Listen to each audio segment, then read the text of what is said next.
Mes très chers frères et sœurs, Assalamu alaikum. Que la paix soit sur vous, ainsi que la miséricorde d'Allah et ses bénédictions. Merci de partager vos idées sur les thèmes dans les commentaires pour les futures vidéos sur l'islam. Aujourd'hui, nous abordons un sujet intéressant et très important. L'adultère commis par l'épouse, rend-il le divorce obligatoire? Fatwa relative au mariage. L'adultère commis par l'épouse, rend-il le divorce obligatoire? La question. Quel est le jugement porté sur une femme mariée qui a commis l'adultère?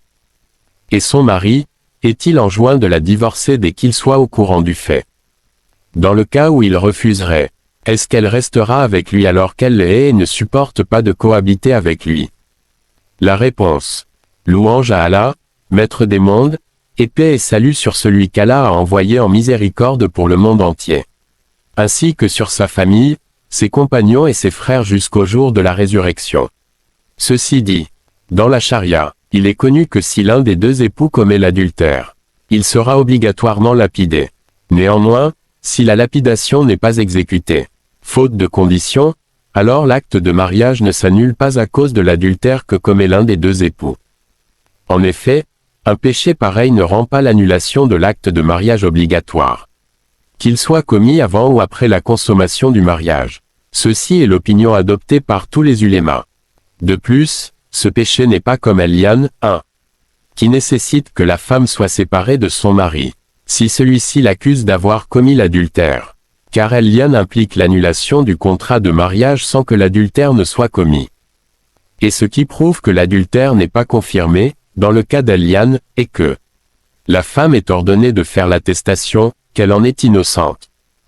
En outre, l'adultère n'est pas un péché comme l'apostasie qui nécessite l'annulation du contrat de mariage. Mais il est plutôt un péché dont l'auteur ne sort pas de l'enceinte de l'islam. L'adultère est alors un péché semblable à la consommation du vin et au vol, etc. Puisque ceux qui commettent des péchés pareils, n'auront pas leur contrat de mariage annulé à cause de ces péchés.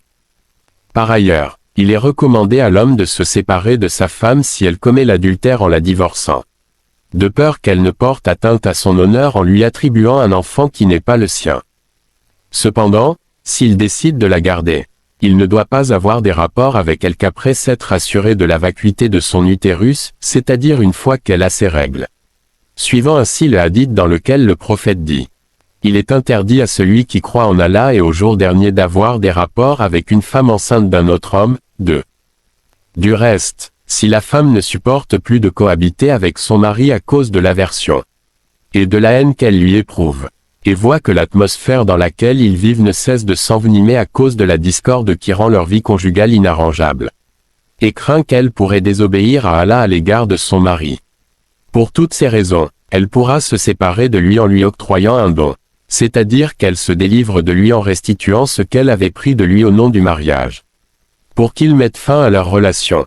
Ceci est connu dans la terminologie de la charia par el-Koul, la séparation, ou el-Fidya. Le savoir parfait appartient à Allah, et notre dernière invocation est qu'Allah, Seigneur des mondes, soit loué et que paix et salut soient sur notre prophète Mohammed, ainsi que sur sa famille, ses compagnons et ses frères jusqu'au jour de la résurrection. 1. Explication explicite du mot. El-lian a lieu lorsqu'un mari accuse sa femme d'adultère. Le juge, alors, l'ordonne de faire une quadruple attestation en disant: j'atteste par Allah que je suis du nombre des véridiques. Et à la 5e attestation, il dit: que la malédiction d'Allah tombe sur moi si je suis du nombre des menteurs. Puis, le juge ordonne à la femme de faire une quadruple attestation en disant: j'atteste par Allah qu'il, son mari, est certainement du nombre des menteurs. Et à la 5e attestation, elle dit: que la colère d'Allah soit sur moi, s'il est du nombre des véridiques. Puis, on les sépare. Note du traducteur.